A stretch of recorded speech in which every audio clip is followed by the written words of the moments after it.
Hola, ¿cómo estás? Qué gusto que puedas escuchar este audio. Te pido que por favor lo puedas escuchar hasta el final en esta Semana Santa, en esta serie que hemos denominado Camino a la Victoria. Hoy vamos por el día número 2, al cual hemos titulado Higuera sin frutos y cueva de ladrones. Para esta ocasión vamos a ir a la palabra de Dios, a Marcos, al Evangelio de Marcos, capítulo número 11, versículos del 12 al 14 en esta primera parte. Dice la palabra del Señor: al día siguiente, Jesús y sus discípulos salieron de Betania. En el camino, Jesús tuvo hambre. A lo lejos vio una higuera que tenía hojas, pero cuando se acercó, no encontró ningún higo para comer. El árbol solo tenía hojas, porque todavía no era época de higos. Entonces Jesús le dijo al árbol: que nadie vuelva a comer de tus higos. Y sus discípulos lo oyeron. A esto se conoce como la maldición de la higuera, cuando Jesús con estas palabras está maldiciendo a la higuera. Qué interesante. Jesús ha obrado muchos milagros y nosotros lo hemos escuchado, milagros asombrosos. Pero esto que acabamos de leer es el único milagro negativo, si se quiere, o la primera vez que se relata y la única que se relata un milagro negativo, una maldición de parte de Jesús. Aquí me surge una pregunta bastante interesante: ¿por qué obraría de tal manera el maestro? Para esto tenemos que analizar algunas cosas. La higuera, bueno, es un árbol, ¿sí? Una planta que da higos y tiene una característica súper importante: pierde sus hojas porque tiene hojas caducas, pero cuando van apareciendo nuevamente las hojas, este es un indicador claro de los frutos iniciales de los higos. ¿Lo notaste? Esta higuera dice que tenía hojas. Jesús se acerca a la higuera por sus hojas para recoger sus frutos, pero al no tener frutos, que es lo que se esperaría debido a sus hojas, entonces Jesús lo maldijo, la maldijo. ¿Por qué la maldijo? ¿Solamente por no tener fruto? Interesante. Quizás no 100%. No 100%, la palabra del Señor nos dice, de hecho en el versículo 13, que todavía no era época de higos. Es decir, todavía no era la época en que iban a brotar los frutos. Sin embargo, esta higuera ya tenía hojas. Entonces la maldición de Jesús no fue solo porque no tenía frutos, más bien lo hizo porque aparentaba tener frutos, pero no los tenía. Si la higuera no hubiera tenido hojas, Jesús no hubiera pedido frutos y no pasaba absolutamente nada, no había ningún problema. Pero al mostrar sus hojas esta higuera y no tener fruto, es publicidad engañosa. Jesús la sentenció, la maldijo por publicidad engañosa, por ser una higuera pretenciosa. Y creo que hasta este punto ya sabes por dónde va la enseñanza, ¿cierto? Pero espera un momento. Pablo le advierte a su discípulo Timoteo, años más tarde, de algo muy, pero muy parecido. Dice segunda de Timoteo, capítulo número 3, versículo 5, la versión Reina Valera del 60, que tendrán apariencia de piedad, pero negarán la eficacia de ella, es decir, de la piedad. Y le recomienda a Pablo: a estos evita, a estos evita. Si tú quieres leer, puedes leer versículos un poco antes de 2 de Timoteo, capítulo 3, del versículo 1, y te vas a dar cuenta que hay una lista de las características que tienen estas personas que aparentan piedad, pero no, solo la aparentan. Aparentar y no ser es algo que Jesús detesta, hasta tal punto que maldice a la higuera. Amigo mío, sería mejor que te muestres tal cual eres ante Jesús, sin máscaras, sin apariencia, con total honestidad. No importa si no hay fruto, porque ese no es el problema. Quizás al Jesús ver que no hay hojas y tampoco hay frutos, obre un milagro desde dentro y te ayude a obtenerlos. Aquí la aplicación se cae de madura. Muéstrate tal como eres ante Jesús y Él puede obrar un milagro en ti. Vamos a la segunda parte, allí mismo en Marcos capítulo 11. A continuación, desde el versículo 15 en adelante, dice la palabra del Señor: cuando llegaron a Jerusalén, Jesús entró en el templo y empezó a sacar de allí a los que estaban vendiendo y comprando. Derribó las mesas de los que cambiaban dinero de otros países por dinero del templo, y también derribó los cajones de los que vendían palomas. Y Jesús no dejaba que nadie anduviera por el templo llevando cosas.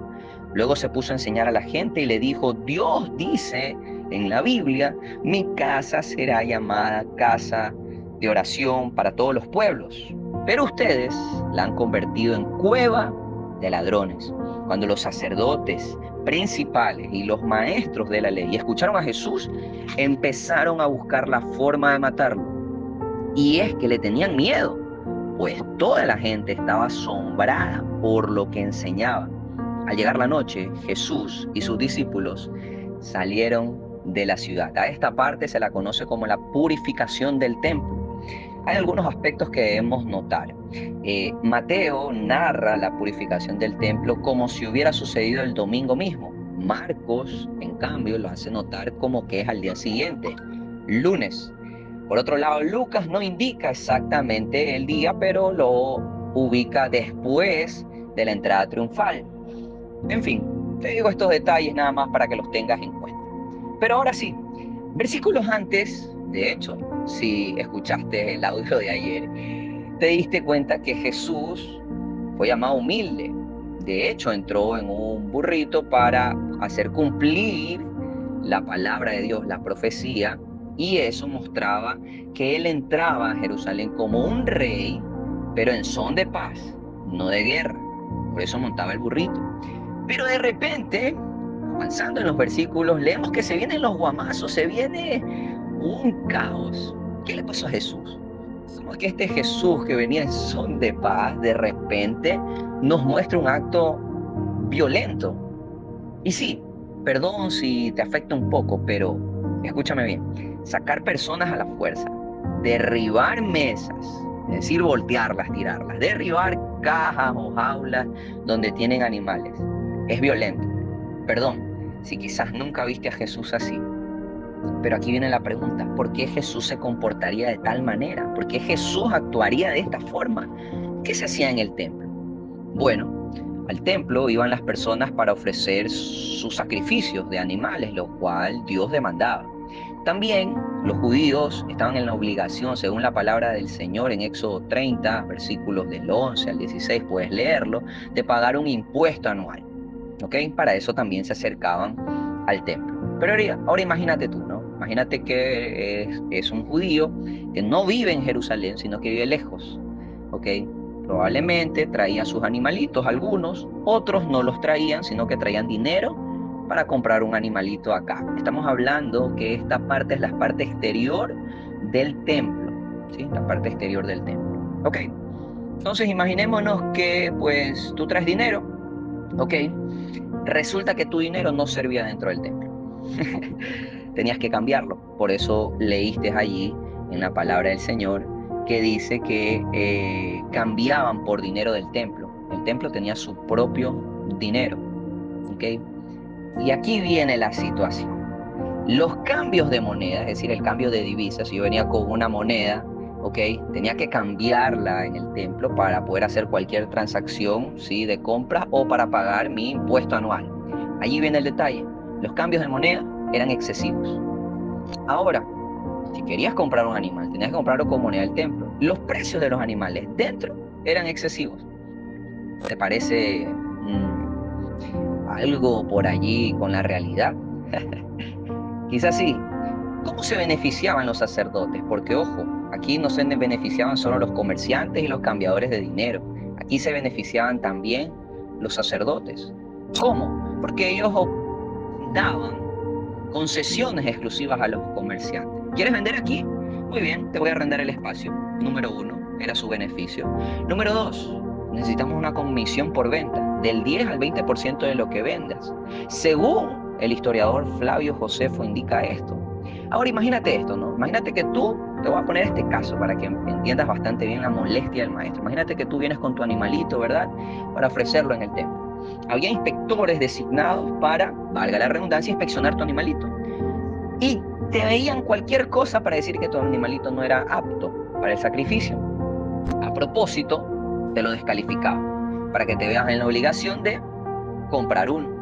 Al querer comprar uno, tendrías que cambiar tu dinero por dinero del templo. ¿Ok? Al cambiar el dinero por dinero del templo, imagínate que tú ibas a llevar una ovejita, ¿no es cierto? Pero bueno, no la puedes dar porque te lo descalificaron, quieres cambiar por dinero del templo, te cobran, el cambio es excesivo porque el que te cambia el dinero tiene que sacar dinero para él y para los del templo y para el arriendo. Te cambian el dinero y con ese dinero vas donde una persona, ¿verdad?, que vende animalitos. Pero resulta que quizás si tú querías presentar una oveja con el dinero que te cambiaron era tan poco y te vendían tan caro los animalitos que quizás alcanzabas a comprar una palomita. Y tú queriendo ofrecer algo, ¿sí? Como una oveja, terminas ofreciendo algo más pequeño. ¿Ok? Es simplemente un ejemplo para que me puedas entender la magnitud de esto. Que todos estaban confabulados, los sacerdotes, los inspectores, los cambistas y los comerciantes. Era un negocio redondo. Aquí viene mi otra pregunta. ¿Dónde rayos estaba la adoración? ¿Recuerdas? ¿Recuerdas? Estamos en el templo, lugar de oración, lugar de adoración, lugar de rendición, el lugar donde mora la presencia de Dios. Es un lugar de suma solemnidad. Y de repente, todo es un negocio. Ahora sí, estás entendiendo la actitud de Jesús. Cuando Él dice, mi casa será llamada casa de oración para todas las naciones, y ustedes, refiriéndose a todo este confabulado, lo han convertido en cueva de ladrones. ¿Cómo aplicamos esto a nosotros hoy en día? ¿Te acuerdas? Es el templo. ¿A qué te suena templo? Nuestro cuerpo, donde habita la presencia de Dios. ¿Cuál es nuestro problema? Te lo voy a decir así, perdóname. A las cosas buenas, a las cosas que nos hacen bien, normalmente dudamos y las rechazamos contundentemente. Las evitamos, nos apartamos de aquello. Sin embargo, a las cosas malas le coqueteamos, los abrazamos, nos dejamos seducir e incluso nos beneficiamos de aquello. Jesús a lo bueno abraza, hace todo lo contrario: oración, cuidar de los necesitados, estar cerca de la gente, atender las necesidades, milagros, enseñarles, predicarles. Eso es bueno, eso lo abraza Jesús, eso lo recibe y lo hace, se dedica mucho tiempo a esto. A lo malo Jesús responde de manera violenta, a lo malo Jesús responde de manera cortante. ¿Lo estás viendo? ¿Lo estás viendo?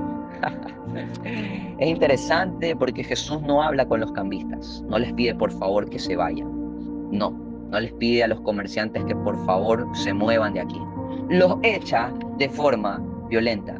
Quizás eso es lo que debemos hacer. A nuestros malos hábitos que corrompen nuestro cuerpo, nuestro templo, creo que no debemos de hablar ni negociar.